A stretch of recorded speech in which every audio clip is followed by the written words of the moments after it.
Welcome to Ministry in Motion, a program where we explore best practices for your ministry in the 21st century. And today's program, well, it's especially for you as an individual, as well as for you as a leader in your church. We're talking about lifestyle change for good. And our guest, Rukiya Charles. Rukiya, thanks for being with us today. My pleasure. And you have a passion for healthy lifestyle. So we're going to talk about that. But first, your current position, I've got down lifestyle counselor at Uchee Pines Institute. Is that right? I am, yes. How did you get there? Where did you first develop an interest in having a healthy lifestyle personally? Yes, it's quite an interesting story. My parents are educators, and they always wanted me to go into medicine. And so from a little one, I was always told I was going to be a doctor. And so that's what I did. I went to high school and then went to college and so on. But in college, I think that God said, Rukiya, I had something different for you. And so I came to Uchee Pines really not knowing what I was getting into. I just heard that they dealt with lifestyle diseases and they trained missionaries. And so I went there and I spent 6 months at first just to see what they do. And while there, that experience changed my life. I think that my conversion happened there, and I decided to do this full time. Now, you had studied pre-med, so you were planning to go to medical school. Is that right? Correct. That was your set track. That was where I thought God was leading. That's where I began. And now you've discovered he really still does want you to make people whole. Yes. But you're learning more about how lifestyle changes can improve our health. Correct. Did you have an interest in that personally? I mean, what was your lifestyle like growing up? I've actually been a vegan all my life, so I guess I do have some sort of history. So that's plant-based. You've been plant-based. Yes. What about exercise? Is that? No, not much exercise. Now I do much more because I'm educated, but before, no. I think that a lot of my interest really came as I began my studies at Uchee Pines. Now, it seems to me that a lot of people, especially young leaders like yourself, have the idea, I'm going to live forever, everything's working fine, and they don't realize that if they continue unhealthy lifestyle practices, Yes. that they will eventually start having major health problems. Correct. So tell us a little bit about Uchee Pines Institute, where you work. What kinds of people come there? What do you do there? Okay. Uchee Pines is a religious and educational facility. We also have a live-in facility called a lifestyle center. Now, at our lifestyle center, we teach people how to live, lifestyle medicine, lifestyle counselor. And so we teach you how to eat, we teach you how to exercise, we teach you how to pray. A lot of our work is educational. So we have cooking classes, we have stress management classes, we have doctors' lectures. But we teach you, we give you the tools to go home and take a hold of your health and live healthy lifestyles. I remember going to a program one time called Take Charge of Your Health. Yes. That's kind of what you're talking about, Correct. Right? Through education. Yes. People can come to the Institute just to attend a class, or they can actually come and stay for what? A week or 10 days? Right. So we have a 17-day live-in program, and that's where we take care of our health guests. But we also have educational programs where we have 2 programs, a 6-month and a 1-year advanced course, where we teach individuals how to go out and teach these principles, these 8 lifestyle principles, which most know as New Start. So for those who may not know, that's an acronym. Acronym. For those who may not know what New Start Stands for. represents, could you give us those 8 health principles? Sure. Yes. New Start, NEWSTART, nutrition, exercise. Slow down just a little, because what kind of nutrition are we looking for? Okay. Nutrition, plant-based nutrition. Okay. So healthy biblical, food. yes. Okay. Exercise. All right. Daily and exercise. We'll talk about some of the details, because you could exercise in an unhealthy way too, right? Correct. Okay, yes. and then the water. Water. Drinking lots of water. Is that talking about inside or outside? Both. Okay. Both internally. So you have hydrotherapy as well as yes. lots of hydration of the body? Yes. Okay, so NEWS. S, sunshine. Getting lots of sunshine. You have sunshine in Alabama? We have lots of sunshine, yes. But you can get too much, right, and get skin cancer. So I guess there's another principle in there somewhere about temperance, right? Correct. Okay, T, S, temperance. T, okay, what does temperance mean? Some people may not Yes, temperance use that word.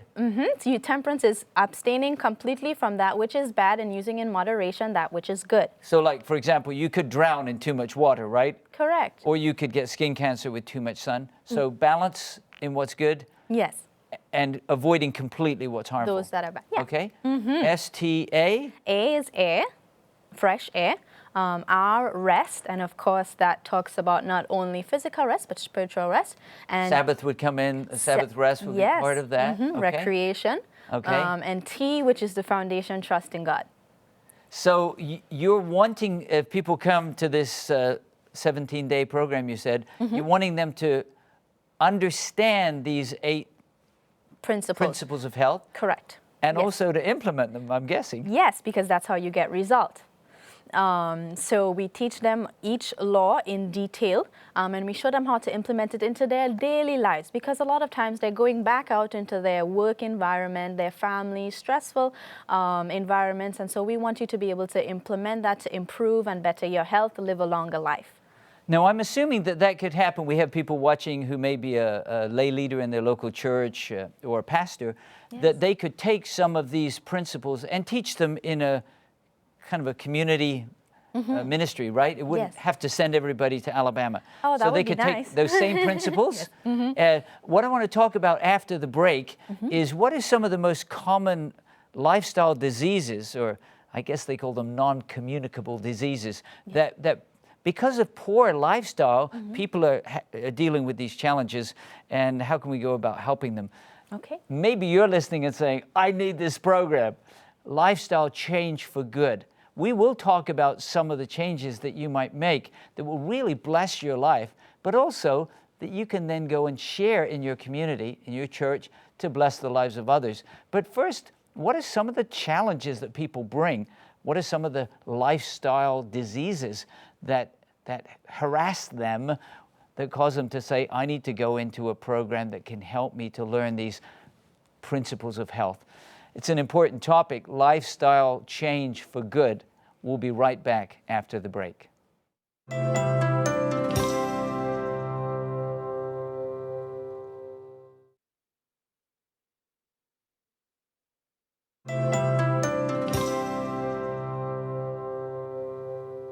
Welcome back to Ministry in Motion. Our topic today, lifestyle change for good. This program will not only bless your church community as a leader, but bless your life. Our guest, Rukiya Charles. Rukiya, thanks for being with us today. Yes. We've talked about your own interest. You kind of were doing the traditional preparation for med school and then saying, wait, what are some lifestyle changes that I could make or people could make to really improve their health?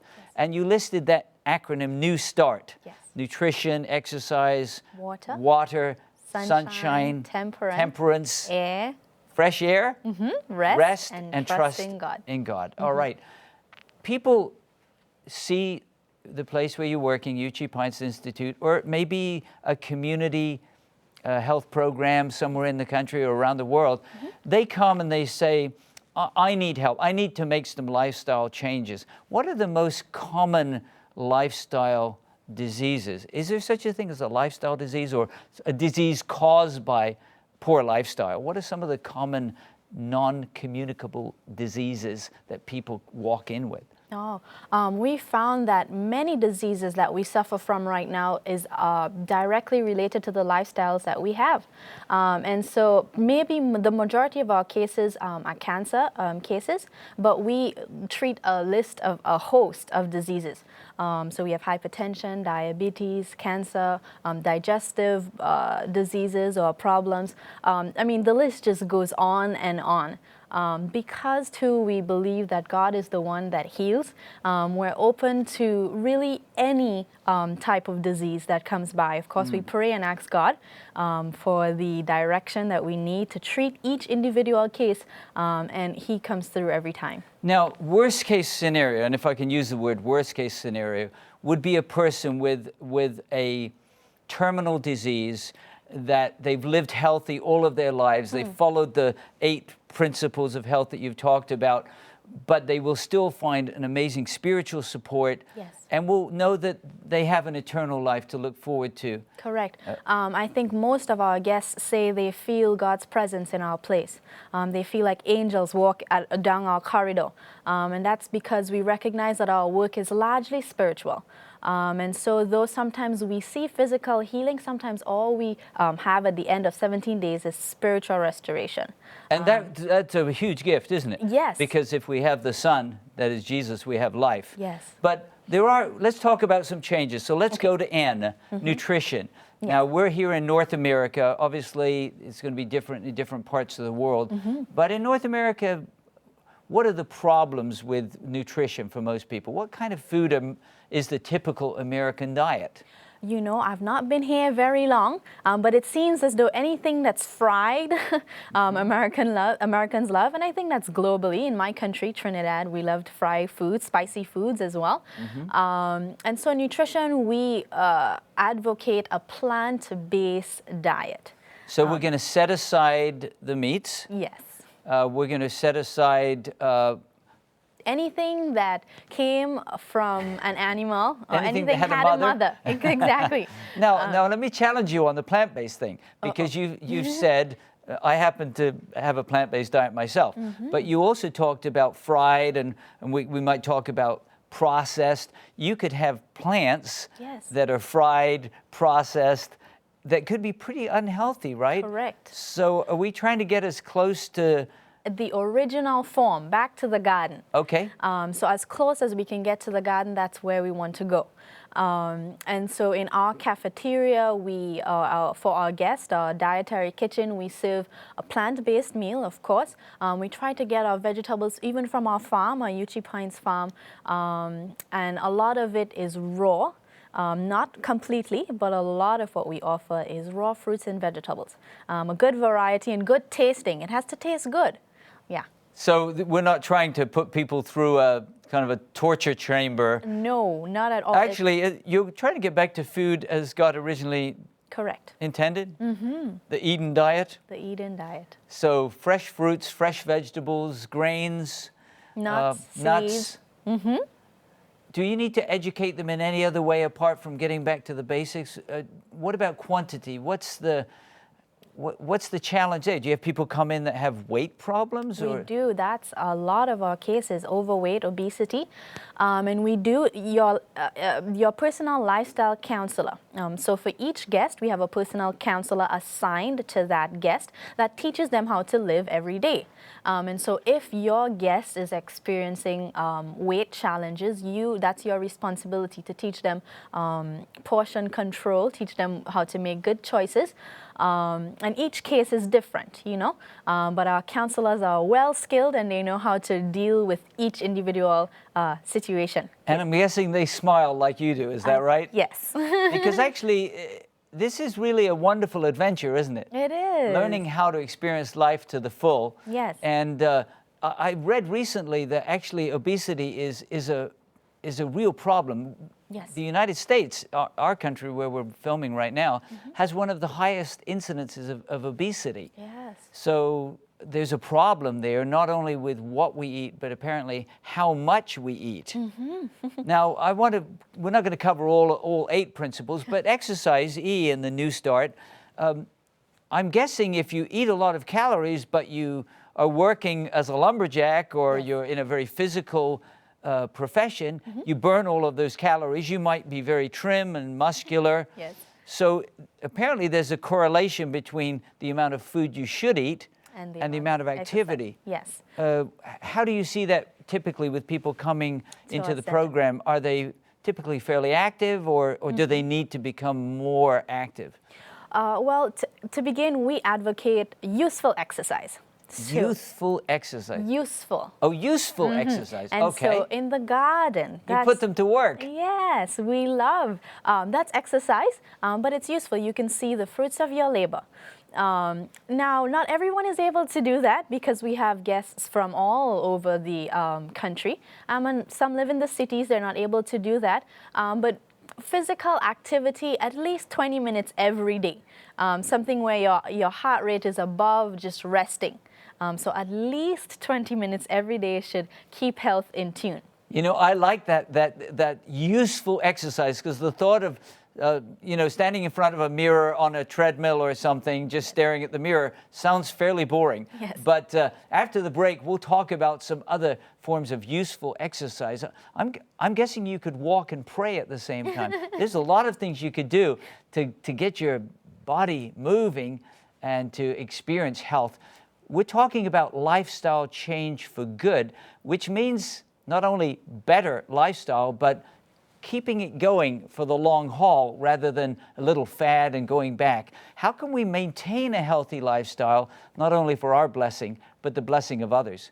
We'll be right back with more after the break.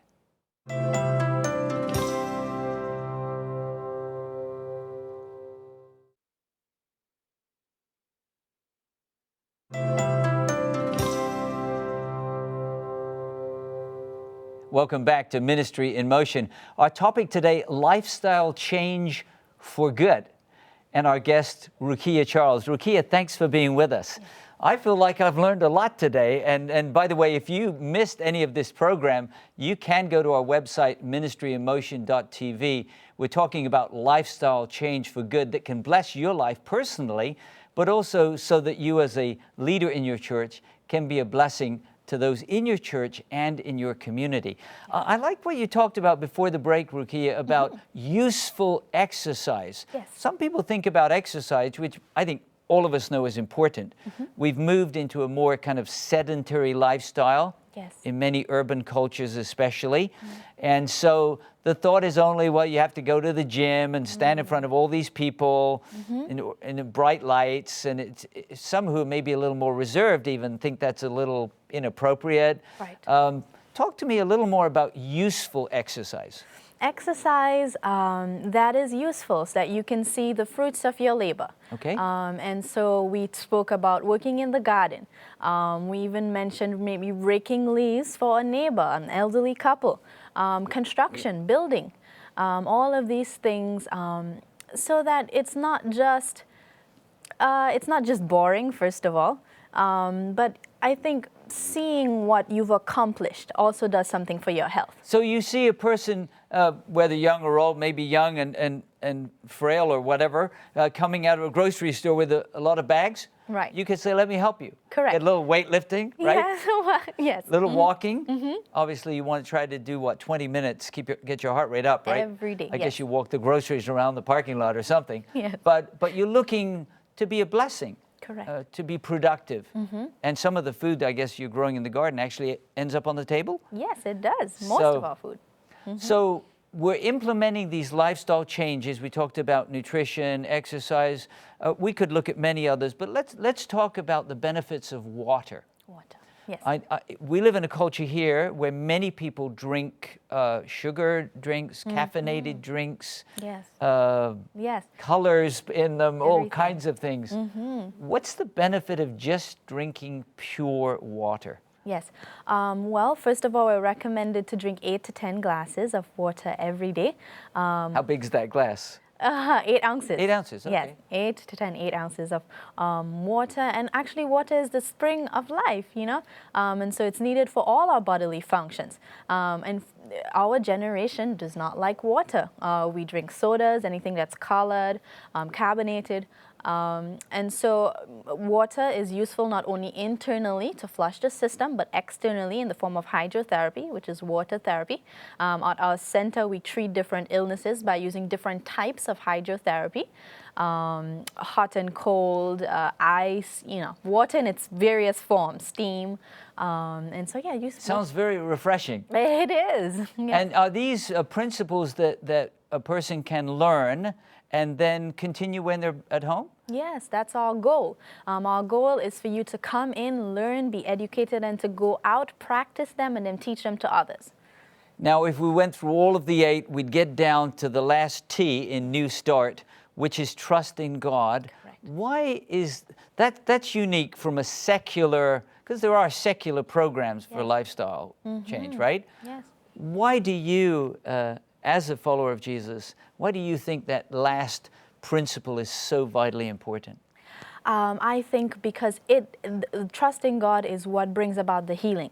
I did not know this before I came to UT Pines. And so I was very amazed to see how a heart change brought about a physical a change and healing. And now that I look more into Christ's ministry and his life, I see that's what he did. Though he healed hundreds of people, he was really always trying to find an entry into the heart. And that's our work. That's what we do. We cannot always start with the spiritual at first when our guests come in, but that's where we want to get them to. We always keep the goal in mind and pray that God opens that opportunity. And I think many Christians, I go back to Matthew chapter 10, Jesus said, go out, proclaim the good news of the kingdom, yes, and bring healing to those who are sick. We've kind of focused a lot on proclaiming the good news, which is good. That's yes, not bad. Mm-hmm. We wouldn't want to leave it out, even in a lifestyle program, right? No. But it's both, experiencing that fullness of health and trusting God. Correct. Together. Yes. Let me ask you this question, because I think the fear that some people have is, I'll go to a wonderful program, maybe the one where you're working or somewhere else or at a local church, mm-hmm, and they learn principles, but it's how do I keep that going? Mm-hmm. Lifestyle change for good, not yes, only for my good, but for the long term, for yes, good. How do I keep those healthy choices going when I'm back home? Yes, I think that is the biggest challenge any of our guests, even ourselves, we have to deal with. And so that is why we're largely educational. We teach you, we give you the tools to now go home and do it for yourself. How do you keep it up? First of all, you pray, but you learn how to implement them into daily life. These 8 laws are actually not hard to implement every day to maintain health and to lengthen life. So at our center, when our guests leave, our lifestyle counselors keep up with them for about a period of 6 months, counseling, calling, talking to the physician, making sure that they're still on track. But after about 6 months, we let you go, and you go ahead and do it for yourself. Now, I've noticed in my own experience that support is important. Correct. So you've been doing that with them for 6 months. Yes. But I would hope that at some point they would want to share with someone else and they could find some support. The Bible says 2 is better than 1. Yes. So, and threefold cord is not easily broken. So that idea of support sounds like that's really important, and you want to do that. Correct. We found that when we have maybe a young person that comes in, it's good to educate the mother, or a spouse that comes in. We want to educate them together so that they can help each other. Correct. They can help each other stay on the path. But I tell you, that is the biggest challenge, to stay and make those choices, because you go back into your life, you go back into your environment, your friend, your work environment, and it's really hard. But I can do all things. So you think it's possible through yes, faith in God, yes, through having the tools, mm-hmm, and through some support, yes, some support, maybe from a spouse, family, has been educated together, lifestyle change for good. Yes. Rukiya, Charles, thank you for joining us for Ministry in Motion. Yes. You've given hope to people who maybe thought there wasn't any hope. Yes. Maybe you started watching the program and you said, oh, some other thing to do at church. No, this is for you. Lifestyle change for good. But I think you can tell from our guest today, who came to personal conviction about her life, that when you experience this amazing fullness of life in Jesus, not only physically, but emotionally and spiritually, you want to share that with others. If you'd like some more resources about UT Pines Institute, go to our website, ministryinmotion.tv. While you're there, you can watch this program again if you'd like to, because there's some powerful insights. There's a whole menu of other programs that you can watch that will help you to be a great Christian leader. But you can't do that if you're sick. Mm-hmm. So think about some lifestyle changes, lifestyle change for good. May your life be blessed as a result of the program today. And may you take what you've learned, share it, and be a blessing to those around you.